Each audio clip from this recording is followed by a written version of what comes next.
Begitulah cepatnya hari itu berlalu. Hari berubah menjadi pekan, pekan menjadi bulan, bulan menjadi tahun, tahun menjadi windu, windu berubah menjadi abad.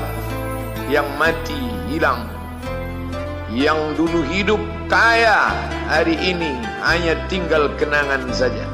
Kemana mereka dulu yang hebat-hebat, bangsawan, para penguasa? Semuanya mati ditelan zaman. Yang tinggal hanya apakah dia orang paling baik, dicatat dengan tinta emas, atau dia orang paling jahat, dihujat, dicaci dan dimaki. Harimau mati meninggalkan belang, gajah mati meninggalkan gading, manusia mati meninggalkan nama, nama yang baik atau nama yang buruk. Wa tilkal ayyamu nudawiluha bainan nas. Demikianlah hari demi hari kami pergantikan di antara manusia. Untuk apa hari ini dirubah Allah Ta'ala? Mengapa hari ini datang silih berganti dan kita ada di dalam zaman itu? Liya'lamallahu alladhina amanu. Allah ingin menguji siapa yang imannya tetap istiqamah, siapa yang masih tetap beriman sampai hari ini.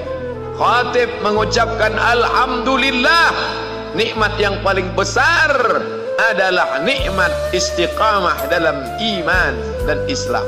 Berapa banyak ketika hari berubah, yang dulunya dia adalah orang baik-baik, hari ini berubah menjadi tidak baik. Yusbihu mu'minan, pada waktu pagi dia beriman, wa yumsi kafiran, petang hari dia berubah menjadi kafir. Maka kita selalu meminta, ya muqallibal qulub, wahai engkau yang membolak-balikkan hati, tsabbit qulubana, kokohkan hati kami, ala dinik, dalam agamamu, wa ala ta'atik, dalam ketaatan kepadamu. Berapa banyak yang dulu susah melarat, miskin, untuk sesuap nasi pun sulit, tapi begitu dilapangkan Allah rezekinya, tidak menjadi hamba yang bersyukur. Dia lalai, dia sangka itu karena jerih payahnya, dia kufur nikmat Allah Subhanahu wa ta'ala. Tapi siang hari ini alhamdulillah, ada hamba yang disehatkan Allah, dia tetap bersyukur. Ada hamba yang ditingkatkan Allah rezekinya, dia tetap bersyukur. Ada hamba yang dinaikkan Allah kuasanya, dia tetap bersyukur. La in syakartum, kalau kamu syukuri nikmat itu, la azidannakum, pasti akan kutambah. Wala in kafartum, tapi ingat, kalau kamu kufur, kamu ingkar, inna azabi lasyadid, azabku amat sangat hebat, amat sangat dahsyat, amat sangat mengerikan. Berapa banyak orang di masa lalu mati dalam azab Allah Subhanahu wa ta'ala. Tapi itulah manusia, diambil dari kata nasya, lupa. Dia tidak pernah ingat apa yang pernah ditimpakan Allah kepada kaum-kaum sebelumnya. Wa ila samud akhahum salihah, kepada kaum Samud diutus Nabi Saleh. Mana mereka sekarang? Punah, musnah, tidak ada lagi di atas muka bumi Allah. Wa ila Madyan akhahum Syuaiba, kepada kaum Madian diutus Nabi Syuaib. Mana mereka sekarang? Punah, musnah, tidak ada jejaknya di atas muka bumi. Wa ila Adin akhahum Huda, kepada kaum Ad diutus Nabi Hud. Tidak satu pun ada di atas muka bumi. Tapi orang tetap juga angkuh dan sombong. Memang itulah manusia yang berada di atas muka bumi Allah Subhanahu wa ta'ala.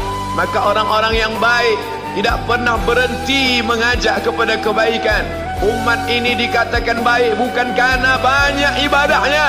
Umat ini dikatakan baik bukan karena dia pergi bolak-balik ke kota Makkah Al-Mukarramah untuk haji dan umrah. Allah puji umat ini, kuntum khaira ummah, kalian umat terbaik. Kapan? Bila umat ini disebut umat terbaik? Ta'muruna bil ma'ruf, ketika engkau sanggup mengingatkan saudaramu dalam kebaikan. Pagi ingatkan tentang siang, siang ingatkan tentang petang, petang ingatkan tentang malam, malam ingatkan bahwa esok pagi kita tetap berbuat baik. Wa tanhauna 'anil munkar, larang mereka dari perbuatan mungkar. Maka hari-hari yang sudah kita lewati di masa yang lalu, sanggupkah akan pulang kembali? Pepatah Arab mengatakan lan tarji'al ayyamul lati madat, yang lalu tak dapat terulang kembali. Apakah semua itu berlalu begitu saja?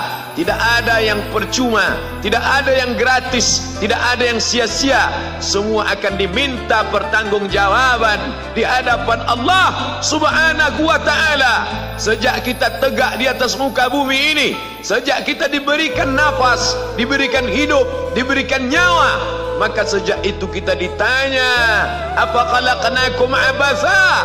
Apakah kalian kami ciptakan sia-sia? Apakah kami sangka? Apakah kamu semua menduga bahwa kami menciptakan kamu lalu kamu tidak akan kembali menghadap kami? Semua akan diminta pertanggungjawaban di hadapan Allah Subhanahu wa ta'ala. Tidak ada kata yang dapat terucap dari lidah orang beriman selain ucapan Astaghfirullahaladzim. Ampunkan segala dosaku di masa yang lalu. Aku lalai dan lupa ya Allah. Kami termasuk orang-orang yang menghilangkan usia kami ya Allah. Kami tak tahu ke mana umur kami selama ini. Berapa jam untuk perbuatan dosa, berapa untuk perbuatan maksiat. Padahal ketika tiba masanya, kami semua akan menghadapmu. Dan pada saat itu semua akan dihitung menit demi detik. Detik semuanya tak ada yang dapat dari luput panggilan Allah Subhanahu wa ta'ala. Tidak ada yang lepas daripada pengawasan. Inna alaikum lahafizin. Bersama kamu ada malaikat hafazah kiraman mulia, katibin mencatat, ya'lamuna ma taf'alun. Dia tahu semua yang kamu lakukan. Betapa waktu-waktu yang lalu itu tak dapat kita tebus dengan apapun selain kita perbaiki di masa yang akan datang. Tingkatkan kualitas salat berjamaah, tingkatkan membaca Al-Quran. Andai usia kita sudah lanjut, tak dapat kita jemput, maka kita didik anak cucu generasi akan datang menjadi generasi yang Qurani dan Islami. Sab'atun yudhilluhumullah, ada 7 di antara yang dapat naungan Allah. Yauma la dhilla illa dhilluh, hari itu tidak ada naungan kecuali naungan Allah Subhanahu wa ta'ala. Di antara yang mendapat naungan itu adalah syabun, anak muda, nasya'a fi ibadatillah, anak muda yang tumbuh beribadah kepada Allah Subhanahu wa ta'ala.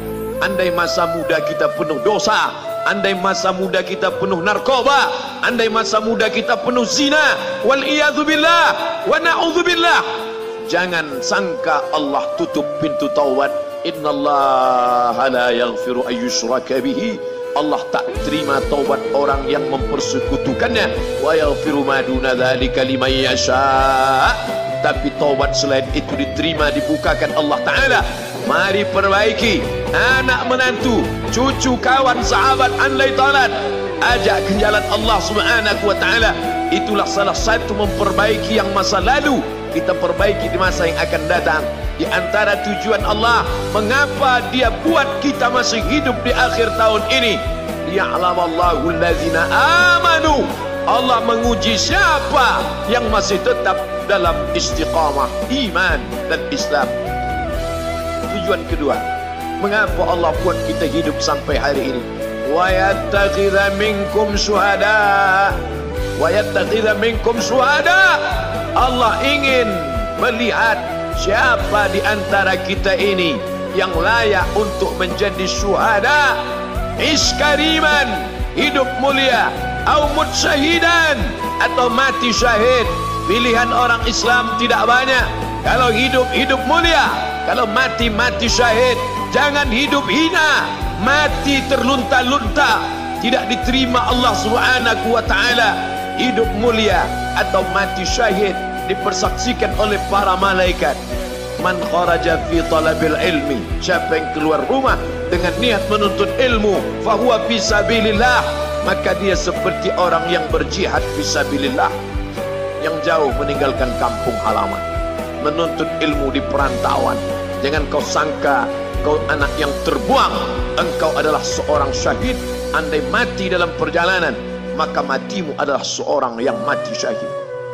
Mencari rezeki yang halal, meninggalkan anak dan istri, demi untuk memberikan nafkah, menjaga diri dari riba, menjaga diri dari haram, menjaga diri dari syubhat. Ditinggalkan anak yang masih kecil, istri yang memerlukan kasih sayang. Kutinggalkan kalian bukan karena hawa nafsu, tapi ingin mencari yang halal. Tetesan air mata, penuh keringat dan kerinduan, munajat di tengah malam, dibayar Allah Ta'ala dengan tetesan darah seorang syahid. Man mata duna malihi, siapa yang mati membela kehormatan hartanya, fahuwa syahid, maka dia mati syahid. Betapa seorang yang susah melarat hanya untuk menjaga diri dari yang haram dan syubhat, Allah muliakan dia. Inna akramakum indallah, yang paling mulia di antara kamu di sisi Allah, atqakum, yang paling takut kepada Allah. Ramai kita di rumah Allah ini, yang paling kaya kah yang paling mulia? Tidak. Yang paling ganteng dan paling hebat kuasanya kah yang paling mulia? Bukan. Yang paling berilmu, buya, kiai, ulama, apakah dia yang paling mulia? Tidak ada jaminan. Tapi yang paling takut kepada Allah Subhanahu wa ta'ala, takut terjerumus dalam riba, takut terjerumus dalam syubhat, takut makan haram, sehingga dia biarkan dirinya dalam kesusahan, susah dalam pandangan manusia, melarat dalam pandangan orang kaya, tapi hidup mulia dalam pandangan Allah, para malaikat, nabi dan rasul. Hari ini orang itu dikatakan bodoh, hari ini dia dikatakan goblok, hari ini dia dikatakan kamu tolol sekali. Mengapa tidak kamu pakai kekuasaanmu? Mengapa tidak kamu pakai kesempatan? Hidup hanya sekali, pakailah sesuka hati. Tapi dia takut kepada Allah Subhanahu wa ta'ala. Pagi dan petang dia katakan, Allahumma ajirna minan nar, Allahumma ajirna minan nar, Allahumma ajirna minan nar. Selamatkan kami, aku, istriku, anakku, keluargaku dari api neraka ya Allah.